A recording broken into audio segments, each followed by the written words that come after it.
So we took a break. We get it.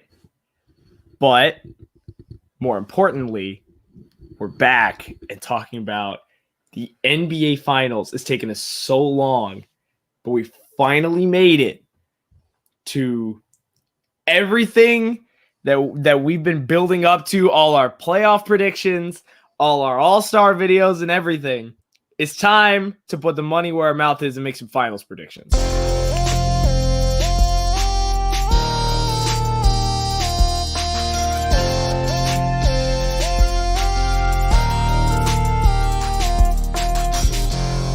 Allied Rivals.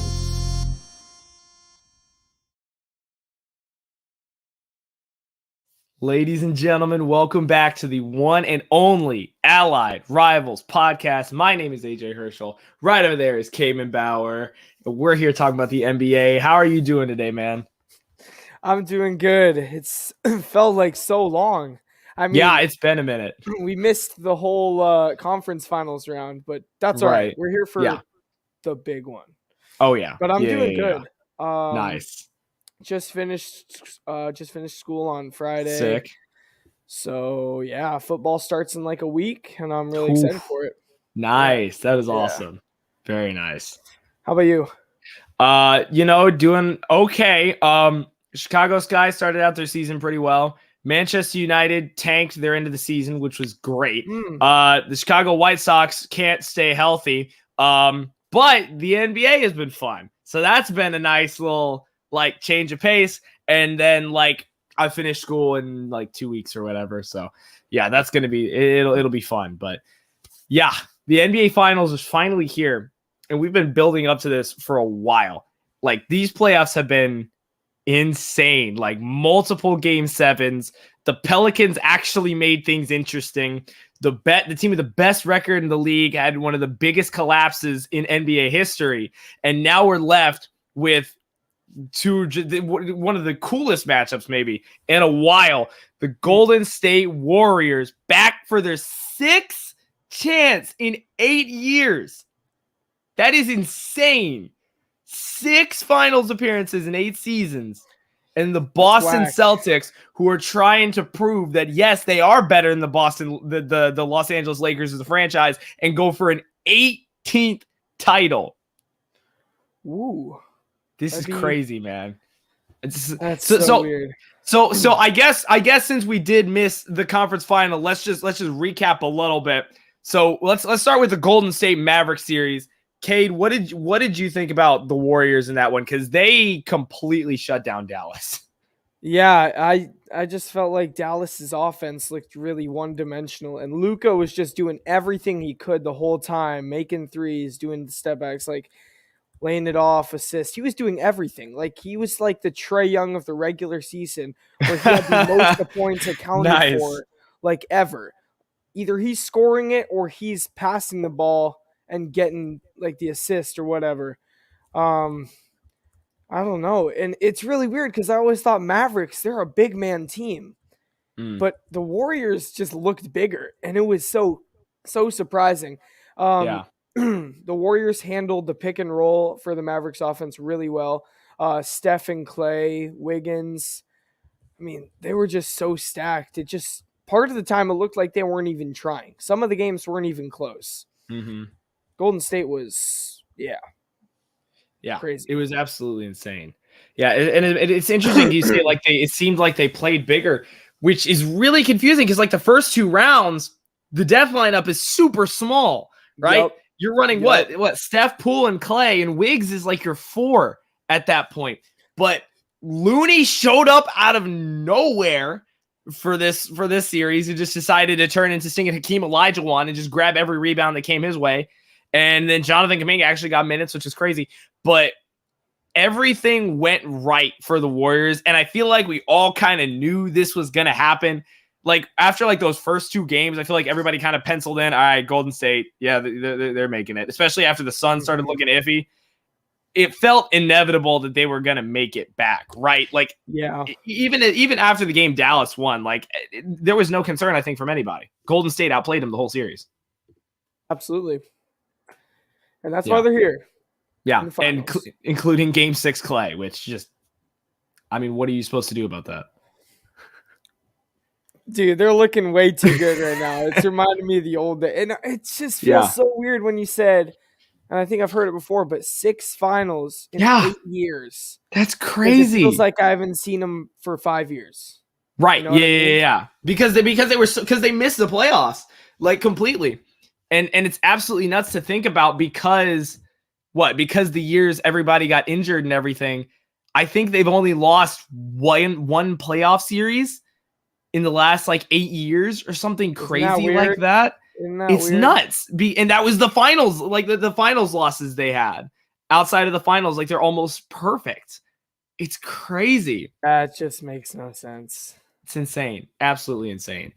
Meanwhile, on the other side, I've been kind of excited because if y'all been watching the channel, I've been riding Boston the entire playoffs. Yep. And dude, that Heat series scared me. Yep. And yes, to all Miami fans, Hero wasn't 100%. He did not shoot well near the end. Kyle Lowry definitely was not at 100%. But before we even get to Boston, we got to give respect to Jimmy Butler, right? 47? 47. He had two of the top 50 playoff performances in terms of like PER ever in the same series. It's crazy. Yeah, so many of the games where the Celtics won, he was just rallying at the end, trying to bring the comeback. And of course, I mean, we saw Game 7. It didn't happen, but it was a good fight. Jimmy Butler, and it wasn't just him. I mean, that's a crazy team still. Tyler Hero, even like if Victor Oladipo and Tyler Hero are on your bench a lot of the time, that's saying something. Yeah, so, absolutely. I mean, there's a reason why they were the 1 seed. And I know that if they were 100% healthy, there's a good chance they actually make the finals. But it felt like everybody in Boston stepped up at some point, right? Like Tatum, he was on and off, but he had his games. Al Horford had his games. And Robert Williams being back was absolutely insane. Robert Williams coming back, being healthy and dogging it out through that series was such a big thing for them. Yeah, well, let me just hit the comments real quick because Keisha Heffron was in here a while ago. Clay needs to help Steph out. Help out Steph. Poole did really bad. Look, I don't know what everyone was. Okay, first of all, Poole didn't do really bad. I mean, like on paper. On paper, 1 for 5 from 3, 2 for 7. Maybe from the expectations, because everyone was saying, oh, the Warriors all of a sudden just found another Steph Curry. How did they do this? You have 3 guys that are going to and I was like, no, he had like 2 good series. That does not mean he is Steph Curry. Like the comparison was so whack. And I'm not saying he didn't play really good for a lot of the regular season and really good for the first 2 series of the playoffs. And the third series. Third series was not as top. Sure, but the Warriors also didn't need to fight as much as they did against like Memphis per se. Sure. But all the comparisons about Jordan Poole and Steph Curry, I was like, it's not gonna last. It's like when people say, what's the like, would you compare Kobe and Shaq to James Harden and Joel Embiid? No, stop it. Oh my gosh. Oh my goodness. Did not do really bad. Well, speaking of that, what are your reactions to game 1? Because we're gonna acknowledge one game has happened. Warriors led the entire game. Steph Curry dropped 21 in the first quarter alone. And then for the rest of the game, scored 13 points. 13, and the Warriors got outscored 40-16 in the fourth quarter as the Celtics rained down 9 threes in the fourth quarter, while the Warriors, I believe, hit 1 the entire fourth quarter. Cade, what was your reaction to watching game 1? I was just stunned, especially by the fourth quarter performance. I mean, and the thing was is that when you lock down Tatum, you forget you still got Marcus Smart and Jaylen Brown, the other 2 your big 3. Then all of a sudden you have Al Horford to worry about. Let's go. Nothing makes sense. Nothing makes sense after that. But what I also liked, or I thought was interesting, was every starting 5 was getting like 5+ rebounds.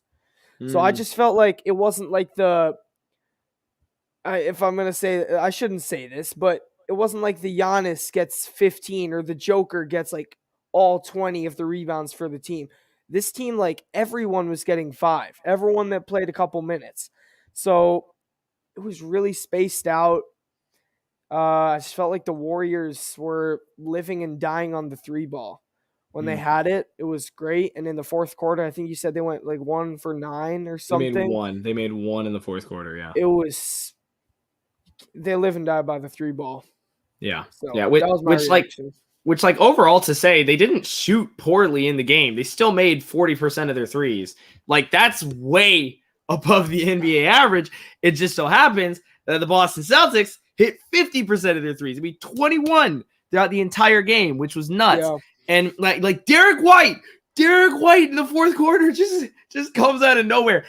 For crying out loud, look, the Boston Celtics, to me, part of the reason why I've been pulling for them so hard the whole playoffs is because to me they're just fun to watch, right? Tatum and Brown, one of them is going to have a game. It goes back and forth. It's like almost neither of them are going to drop 25 in the same game. It's going to go back and forth. This one was Jaylen Brown's night, and Tatum said, you know what? I went 3 for 17, but I'm going to get 13 assists. That's nuts. That's LeBron, Chris Paul type numbers that he's putting up over there. His vision was absolutely insane. Al Horford has been doing the same thing he's been doing all playoffs. He scores 3 points and gets 8 rebounds. And then the next week, he goes 6 of 6 from 3 and drops 24 points because he just doesn't age, apparently. And like, I like that. I like Al Horford. I got people in my family that are Hawks fans, right? I've watched Al Horford for a minute. I've had him on my 2K teams, whatever. But like, he has turned back the clock so far. Yeah. And outside of Brown and Tatum, the Celtics are so deep outside of him because they have Grant Williams, Grant Williams, first of all, who totally torched the Bucks. They were like, all right, here's the strap. Make Grant Williams shoot. And he did. Marcus Smart dropped 3 threes last night. Peyton Pritchard comes out of nowhere and can shoot. Everybody on this team can shoot on any given night. They play so well together. Like, second half of the season, Celtics is just insane. It's crazy. Yeah. So to me, it's just like the Celtics in the fourth quarter just played the game that all of us knew they could. Team basketball. Wasn't Grant Williams starting in the series versus the Bucks? I think he started game 7. I don't know if he started the whole series, but I know he started game 7 for sure because Robert Williams was also in and out that series too. It just feels so weird. Like, he played so much during the Bucks series, a good amount during the Heat series, and he only got 15 minutes this series or this last game. Yeah. And he didn't score at all. He got 8 points. He got a little bit. I don't think Grant scored at all. Yeah, Grant Williams had 8. Yeah, or no, that's Peyton Pritchard, wasn't it? That was Peyton Pritchard. Yeah, he didn't. Yeah, you're right. Took me a second. Yeah.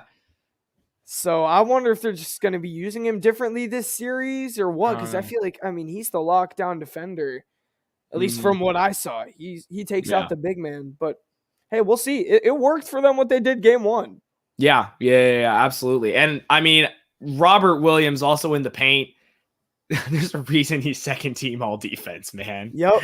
4 blocks. Oh my goodness. Having him back healthy, like that was my biggest fear when coming into the playoffs for Boston, because they were my favorite. And then I heard Williams got hurt and I got scared. No, when he's healthy, the paint is it's a no-fly zone for anybody there. Yeah. So Kate, let's break this down. For the rest of the series, let's start with the Warriors. What do they need to happen? What's their X factor to win the series?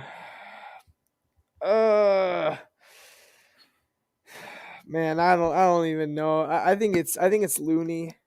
Because he gets so many minutes and he gets the boards, but besides that, he's not doing a whole bunch. Yeah. He's not scoring.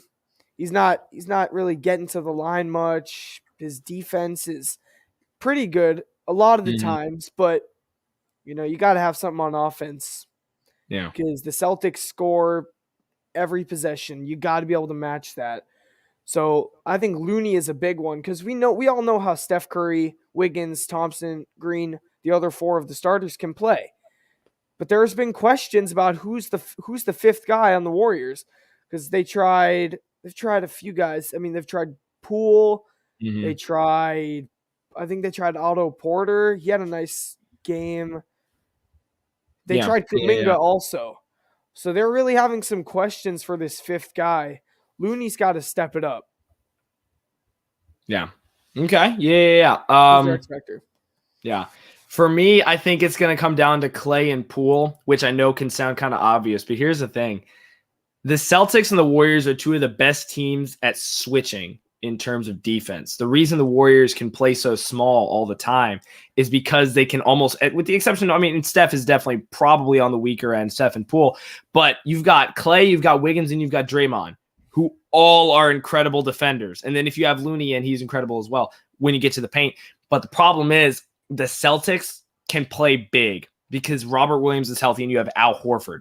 So it's going to be hard for this. It's hard for the Warriors to play small. It's going to be hard for them to be able to get inside of the paint because the Celtics also switch incredibly well. Even though that first quarter, you wouldn't have been able to find out from how often Steph Curry got open. Marcus Smart yelled at everybody in the huddle, hey, this is what we need to do. We got it mic'd up. We got all those mic'd up clips from the game, and they made the adjustments and shut him down and made everybody else beat him. I think it's going to come down to how well Clay and Poole are going to be able to shoot because they're not going to get inside the paint on Time Lord and Al Horford. That's just not going to happen. Al Horford had a decent defensive series against Giannis. He didn't play. He's not like all-team defense or whatever, but he was decent. Every shot was contested. The Warriors are not going to be able to shoot inside, so they're going to have to shoot outside, and they have the players to do it. But it's going to come down to how well they can. Yeah. So on the other side, though, yeah. On the other side, though, it's the Celtics. And for me, I think it's just how well the bench is going to play and how well everybody, because everybody was on it in that fourth quarter last game. Derek White was on it, especially Derek White. He's insane. He hitting contested threes over Steph. It's nuts. Derek White, Peyton Pritchard, Grant Williams. I think it's going to come down to how well they're going to play. Because the Celtics starting lineup is going to play defense well. They're going to shoot well, but they're going to have depth to outlast this whole series against the Warriors team that has been here before. So they're smart. They're one of the best coach teams in the league. They play incredible defense. And you can say that about both teams too, but the Warriors especially. And they played in a tough Western Conference, especially in the upper half. They knocked out the Grizzlies for a reason. And they're not as tired because they didn't have to go to 7 against Brooklyn. And they didn't have to go to they didn't have a tough series against Brooklyn. They didn't have to go to 7 against Milwaukee, and they didn't have to go to 7 against Miami. Yeah, they're gonna have to play deep. Sorry. Yep. Yeah. No, you're good. You're right. Yeah. What do you think? Did not go to 7 against the Bucks. Okay. There you go. The X factor here is Al Horford, and it's big man his defense because we know Marcus Smart, incredible defender. Jaylen Brown, incredible. Jason Tatum, almost all the time, incredible. It is Al Horford in the paint that needs to be good. And he can do it. He can get the steals. He can get the blocks. He's not your most athletic big man, but he can do it. I mean, he made it difficult for Brook Lopez. He made it difficult for Bam at certain times. Mm-hmm. He can do it. And I feel like the Warriors, if he can play the good defense, they're going to have to continue to live and die by the 3 ball, which honestly, I think they might die by it because of the incredible defense, perimeter defense specifically, of Marcus Smart and Jaylen Brown. There's no pick and roll opportunities, it felt like, especially in that fourth quarter. Al Horford's the X factor. You got to keep him out of the paint. Yep. There you go. Good call. So, thanks, man. We get to finals predictions at this point, unless you got anything else to say. You got anything else before we give it out? No, I'm ready for the big prediction. All right, go ahead. Give us your team. Give us how many games. Give us your finals MVP. Let's go. Finals MVP. All right, I think we're going Celtics. He's finally on the Celtics train, everybody. Let's go. Celtics in 6.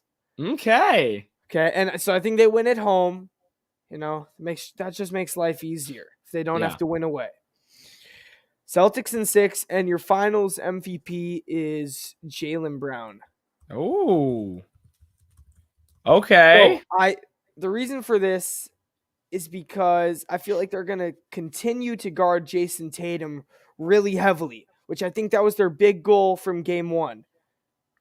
They were double teaming Tatum for a good amount of the time, and it just left so many opportunities for Jaylen Brown. Now, I don't think he's going to be averaging. I mean, I don't think he's going to be getting like 35 a game or anything. I think he's going to continue what he's been. 25 a game. That's been so much of the playoffs. I think he's going to continue that. I don't know, man. I think he's going to be your finals MVP. Yeah, very well could be. Absolutely. Yeah. How about you? We going Celtics? You've been riding it the whole time. Dude, I've been going to the whole time. I got a little scared. I'm not gonna lie. Before game 1, and somebody called me and they were like, "Hey, who are you going?" And I was like, "Celtics." At this point, I'm like, I've been riding the Celtics every single round. Yep, you have. I'm not backing out now. I'm gonna say Celtics. I think they're gonna do it for the first time since the Lakers in like whatever year it was, 1991, 80, something like that. It's been a long time, man. It's been a minute since the team's gone to 3 Game 7s and won them. I think they're going to do it. I think this is going to go to 7. The Warriors are smart enough. They're well coached enough. They shoot well enough to be able to keep this series in the entire time. But I've said it all playoffs.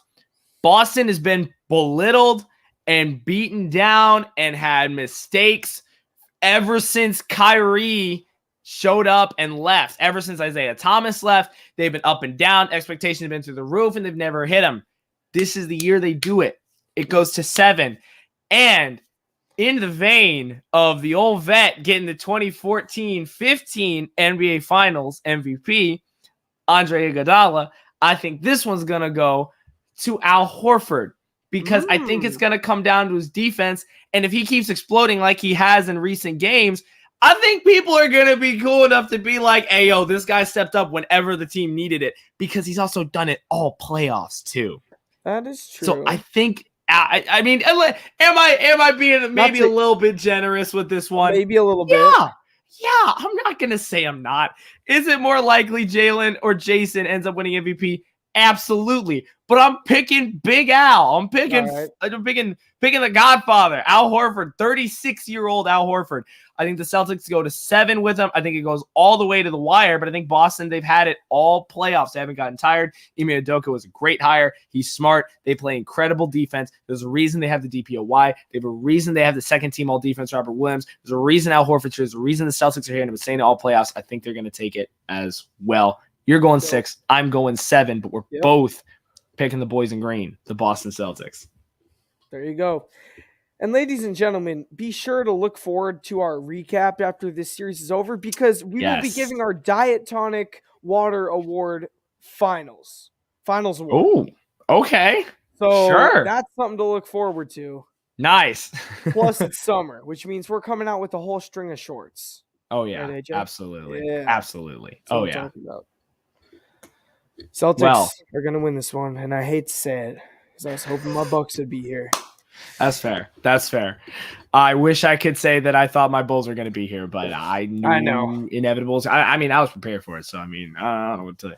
But we will see you guys next time on the Allied Rivals podcast. Be sure to be subscribed for all our future videos and breakdowns and predictions as well. Keith Shepard, thank you for joining us in the comments section. Let us know in the comments who you think is going to win the NBA Finals. We will see you guys next time on the one and only Ally Rivals podcast. AJ Herschel, Caedmon Bauer. We'll see you guys next time. See ya.